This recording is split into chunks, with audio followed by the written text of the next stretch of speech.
سلام، وقت گرامی بخیر باشه. عمیقاً خوشحالیم که در خدمت شما هستیم و من شخصا فکر می‌کنم که این ویدیو قرار مفیدترین ویدیویی باشه که حداقل تا به حال توی پیجمون داشته باشیم. اما چرا اینجوری فکر می‌کنم؟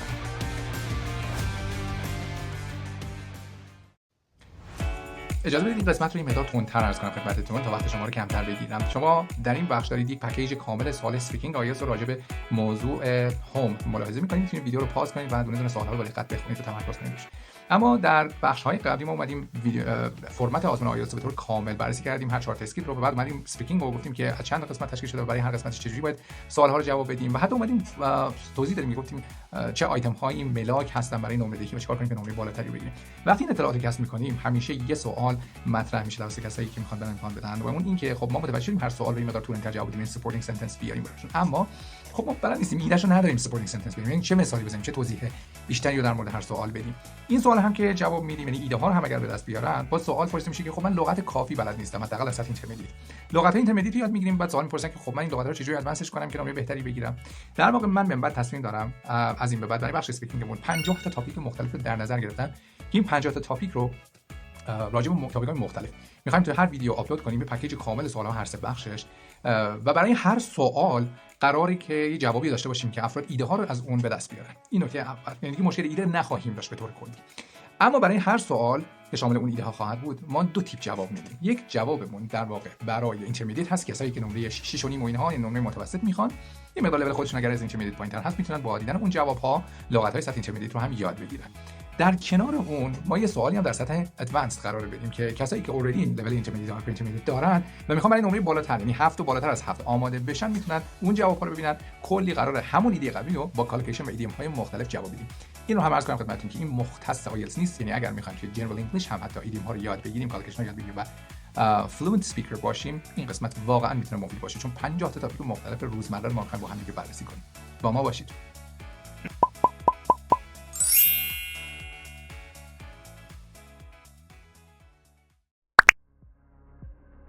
Do you live in a house or apartment? I live in an apartment with my family, which is on the 3rd floor of a building near the city center. It has enough space for us, and it's convenient because shops and transport are really close by. These two are really important to me. I reside in a modest apartment with my family on the 3rd floor of a building right in the city center. Although it's not a palace, it's comfortable and practical, I believe, and being close to shops and transport makes life a lot easier, and that is what happens in my home a lot. In fact, it's a classic case of location, location, location. What do you like most about your home? I really like the living room the most because it is bright and cozy, and we spend most of our evening times there watching TV or talking together. I'd say that it feels like the heart of our home. What I cherish most about my home is the living room, to be honest, which is flooded with natural light and has a warm, welcoming atmosphere. It's truly the beating heart of our home, where we gather together to unwind, share stories, and have fun and laugh together. Honestly, it's where we let our head down after a long day. How long have you lived there? Oh, I have lived there for about 5 years now, and during this time I have become very familiar with all my neighbors and neighborhood, so I really feel comfortable over there. I've been living in this apartment for nearly 5 years, and over that period it has become more than just a roof over my head. It's a place full of memories and routines where I've really put down roots and built a sense of belonging in the neighborhood. Is there anything you would like to change about your home? Yes, I would like to have a bigger kitchen, to be honest, because the current one is too small and too crowded when we cook together or we are speaking together over there. So as I said, I really hate small places, so definitely the first thing that I would like to do over there is changing my kitchen to make it bigger. Absolutely. You know, if I could have a magic wand, I would make our kitchen larger, much larger than what it is now, as it feels rather cramped. A more spacious kitchen would definitely allow me to cook more comfortably and even entertain friends while preparing meals. Right now, to be honest, it's a bit of a squeeze, which sometimes I say takes the joy out of cooking, and people laugh. Do you prefer spending time at home or outside? To tell the truth, I prefer spending time at home because I feel relaxed and safe over there. However, sometimes I also happen to enjoy going outside to meet friends or get fresh air. I generally prefer staying at home as it provides comfort and a peace of mind.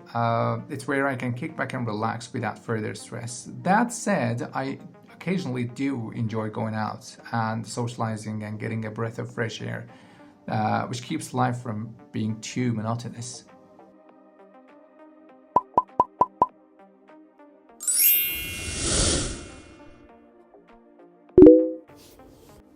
Describe your home.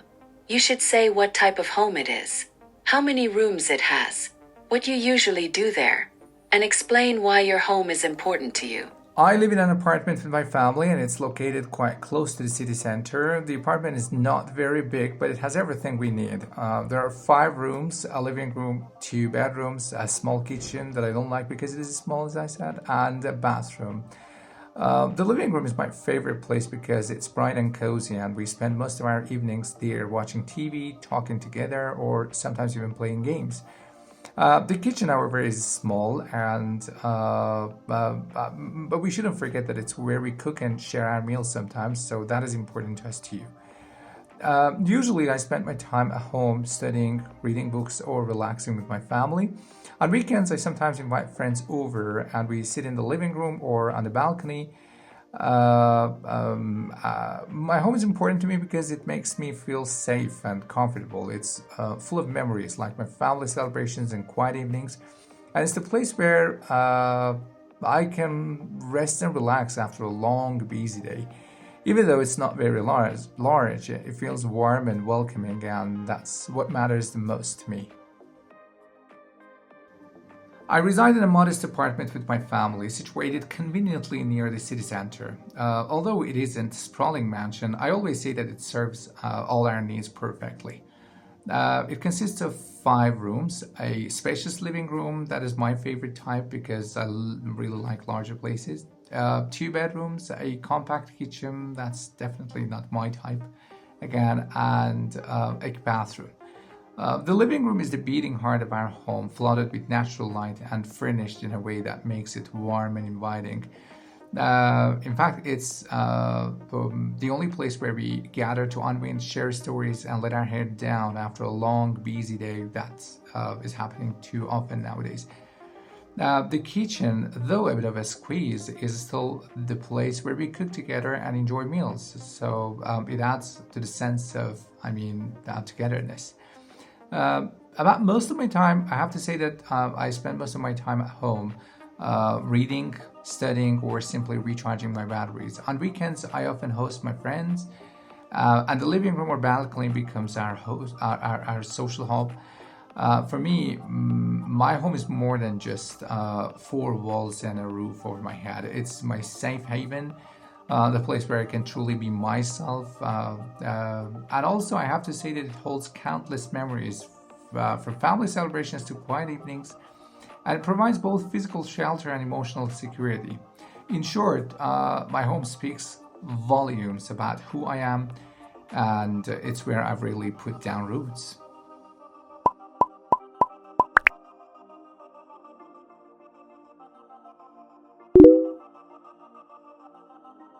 How have homes changed in your country over the years? Homes in my country have changed a lot.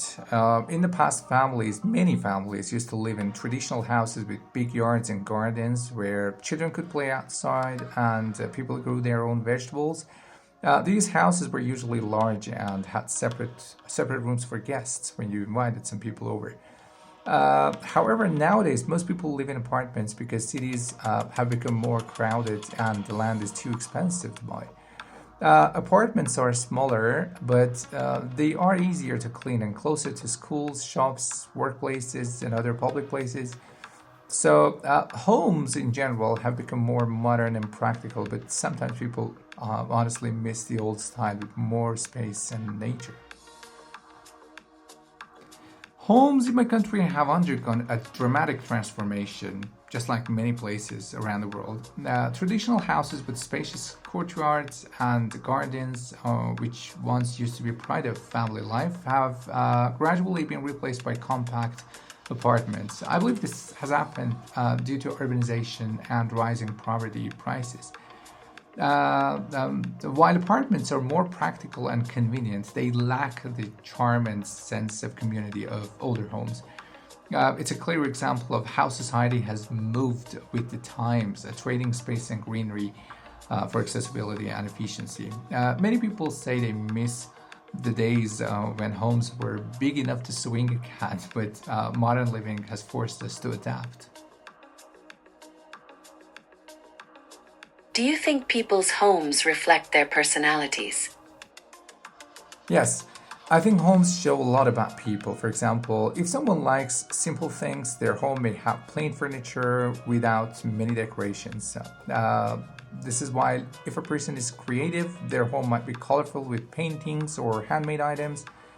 Also, some people like to keep everything tidy, while others don't mind a bit of mess. So, in general, when you visit someone's home, you can really understand about their personality, about their lifestyle, and even about their hobbies. A person's home often mirrors their personality and values, in my opinion. Minimalist interiors may suggest practicality and discipline, while vibrant decorations can reveal creativity and a love for self-expression. Even the level of tidiness can speak volumes about a person's habits. In many ways, I think your home is your castle, and it tells visitors who you are without you having to say any word even. It's almost like a window into the soul, showing tastes, priorities, and even ambitions.